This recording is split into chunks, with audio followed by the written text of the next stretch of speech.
Lava lamp is on. I hope you're happy with yourselves.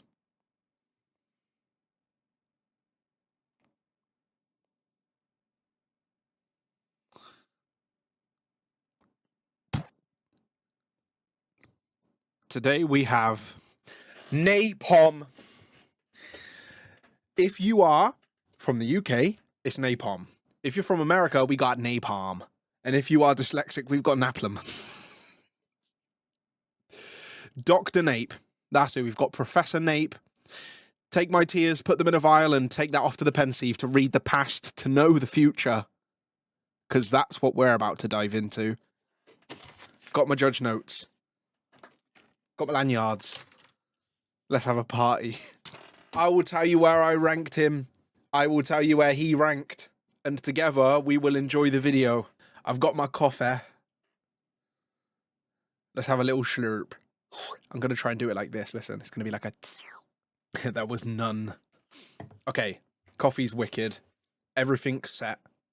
The original link is in the description that you can go click on. Big up Swiss Beatbox. Yeah, I would like you let you know my notes and why he ranked where he did for me. Let's enjoy it together. Me and you. Me and you.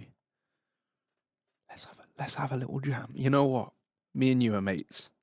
You know, like maybe we haven't met, but like we'd get along, wouldn't we? But let's be honest. If we were in the canteen, like, oh, there's a seat. Let's have a chat. Little chinwag.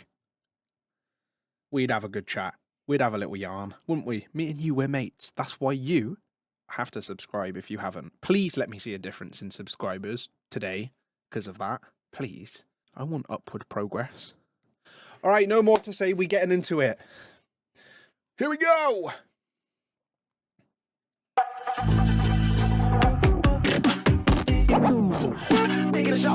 Yeah, that's right. He shot us. Let's get this thing going. Napom from the United States. It's on you. You've been here before. Let's see what you got this year. Okay. I say the 3, y'all say the 2 and the 1. Tokyo in 3.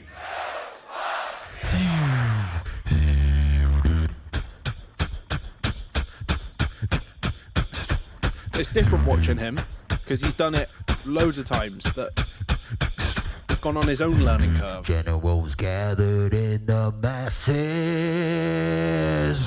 Okay. Just like witches at black masses. Couldn't be more American so far. The bodies burning as napalm keeps returning. Very harsh vocals. Oh, Lord, yeah.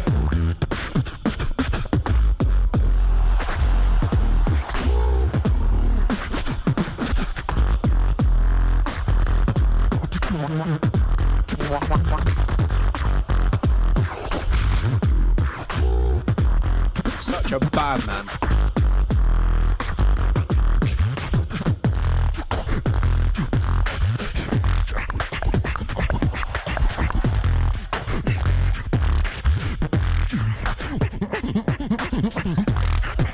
I love that thing from him. Alright.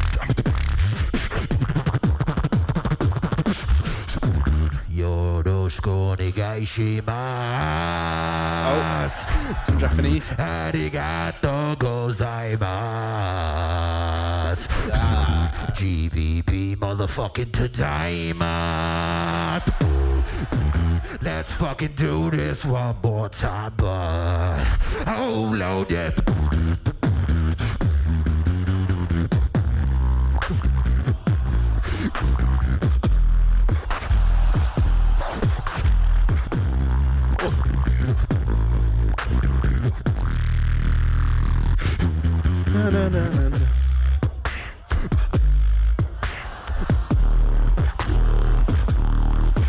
Oh, here we go. What about me? I've always done it on my own.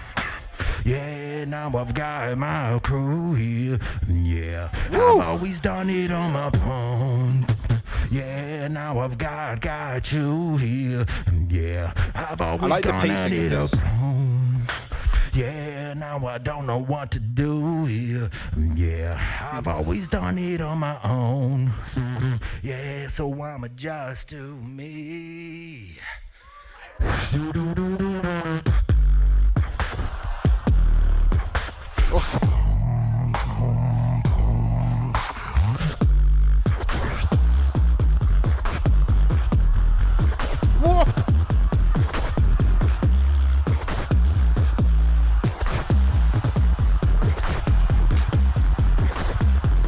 Oh my days! It's just some.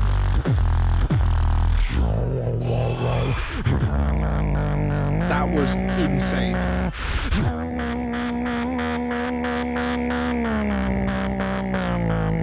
Wow.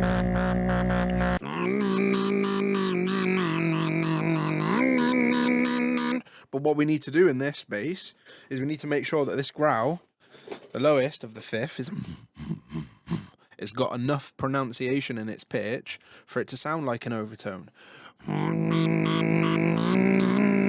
And that's tough in itself, but not the toughest. You know, I'm talking about it's a 7 out of 10 difficulty. It's just an observation. Watch your head when the roof comes off. Whoa! Go on then.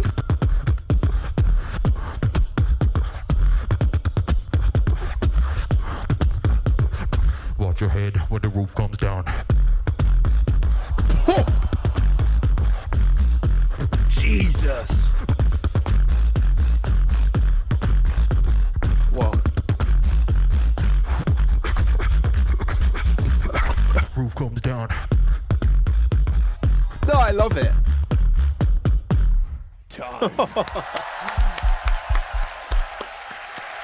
Arigatou gozaimasu.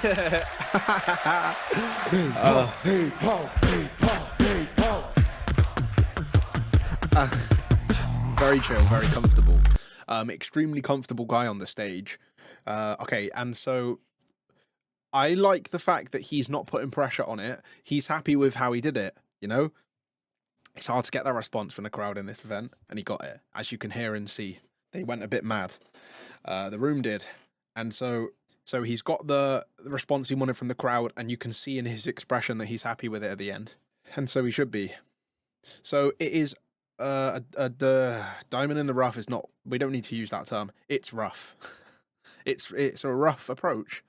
It's the roughest one it's the roughest one yet, in terms of how refined is the quality, I suppose you could say, to some degree. Quality being an open term, like quality of structure, quality of delivery, quality of consistency, execution, etc. Now, where there is extremely rich quality when he's going this kind of stuff, and this is absolutely mind-boggling. The other stuff, yeah, not so refined. Now, this one is a problem video.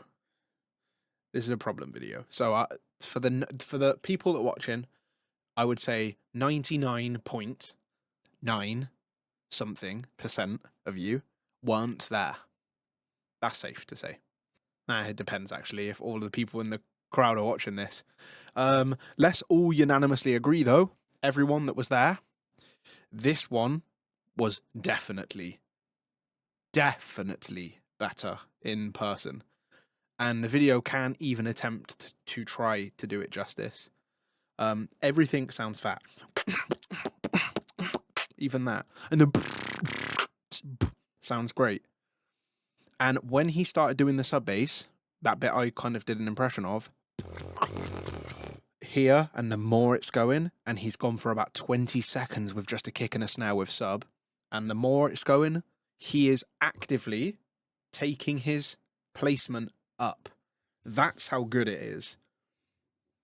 It's a total disregard of meta, of the norm. It's oblivious. It's brazen. It's actually cocky. And it's fucking pretty simple. That last point, on the other hand, is quite nice, actually, because it's like, They're different. Yeah, this part was insane. It sounded good. He caught onto it. He found the frequency of the room. You know, you can find the right tone where everything shakes, and I'm hearing it too when I do it. I can hear the shackling metal of the top barriers when I do it in the right tone. Therefore, he's playing on that, and that is sick. And you can tell that this was not a rehearsed set from start to finish. He's not doing every single sound and every placement. Out of the 16 people that do an elimination, at least half of them know every second of their set. That's true. He is probably the most unhinged of the lot, meaning that it's versatile, which plays to the moment. It's good to be spontaneous because you can catch on to what works in the moment. Now, again, studio version, where the raw audio is now processed, we can hear that there is fluctuations in his vocal delivery and the structure's a bit iffy. You can like it or you cannot like it. But inevitably, you can tell this guy is experienced and mature because he knows what works. And because I got my crew here, yeah. Oh, man. Yeah. I can't do a low voice today. Dude, you should hear me in the morning. Anyway, that bit. Na na na na na na. If we're talking hooks, melodies across the lot, this is one of my favorite ones. Maybe it's not quite. Still love that. Right, it's quite not that one, but it's up there. It's one of my favorites, which helps subjectively. Helps me. Sometimes melodies get ya, sometimes they don't. And do you know what? That is often the difference between how rated a beatboxer is from your own opinion to other people's opinions. I actively prefer certain melodies. I really like when Exalos, Lucrative, and Zeka, for example, make melodies. Particularly. And there's people, they often make a melody configurement that doesn't really do it for me. But these guys, and amongst many others, they make melodies that I'm like, whoa, I really like this. And he does that. The first one's pretty cool. This is very much staple of his style. Take a thumbprint, place it on the mic pretty much. He's very in his own lane. He is not conforming to typical metas, so this doesn't sound like others, right? And the extra cool layer about that is that he is legendary and has been around on the scene for over 10 years, which means that if it sounds like others, then it's probably others sound like him. And I have the experience in this community to know that, which is another good thing. Context matters. It's not all about just take the mic and bass on the level straight away. There is context. But that doesn't give him a free pass. I'm ready to be critical and put it last if it's going to be. All right, so let's look at my live notes. Oh, we got a spin. Okay, Napom, I've got 2 notes. It's just a biggest sub, best one. Out of everyone doing that tonight, he was the best one. I wrote pleasant structure. So if you rank this lower than me, it could be a structure thing. I really like the structure. I like the fact that he's kind of showing off, kind of got some sets. Nothing's overkill. Nothing's perfect. I don't want Napom to be perfect. I've talked about this in previous ones. I like his flawed nature. It's what makes him stand out, actually. It's what makes him work in the moment. So, notes weren't really needed. And I've got the official ranks. So, I had Napom in 3rd place. And his final rank was 3rd place. I have him where he was. I'll be honest. When I put him 3rd, I had a feeling that he wouldn't be that high for other people. I just had a hunch. I was like, I think I'm rating this a bit more than other people will. And the truth really is that I did, actually. I did have him the highest or one of. It's just the fact that he consistently ranked in the top 6 from everyone is what put him 3rd. Because more people had fluctuations where he stayed consistent at high rank. You can't deny it. I have to scream this. If you really don't think that this should be that high, I get you. If I was ranking it off video, it'd be low. Honestly, it would. It would be low. I don't know how low, but that's not what it is. That's just what you get as a product for free. It's what mattered live, and everything booms. The difference is huge between him and the lower scorers on my card when it comes to the dynamics of on the stage. You just need 10 seconds of each one to go, yeah, well. But you have to deliver with a set. You know, Napom's dynamics could take him first. He wasn't. He was third. And also, I've ranked people that don't sound great on a mic. I've ranked them in these competitions before. I've done that. I actually remember, not really, it's not particular, but Dilip is someone I've ranked high. And he's one of the people that can fall into that category of the lower dynamic sounding beatboxers on the microphone sometimes. I can be mind blown. I have to be truly mind blown though. We're all beatboxers beatboxing using the instrument. If you're better at, well, then you're better. And that's just that. And if you aren't thinking about that, you are being a little bit close-minded. That's my theory anyway. Yeah. Now, again, people could literally, I thought that you guys wouldn't rate Kajis as high from the video. So you might actually be watching this video and going, yeah, it's third, or even higher, or I don't know. And so therefore, I don't really need to defend it. You might probably think that's sick. I would have that not in if it was video judging. That's true. But I've seen it live, so I know how it sounds. He wasn't the most full of beatbox drums, as in the best there. He was probably in the tier. Like if I tier listed it all, he was in the top tier. And there's other people that also sound that great when they beatbox on the mic. But it's the fact that he used the things that sounded the best in the room enough as a weapon. It's a proper weapon. It's like a proper shrieking blade. He's like, you know what? I'll take that and I'll keep spinning it. I'll keep throwing that one. It's going to work. And that's what's sick. That's how I operate in my head. And that's because we're sick. All right, then. That's my observation. I hope you enjoyed it. Banging. 2 left. We got Remix and then Otis. Let's see what I think. See you for the next. Goodbye, everybody.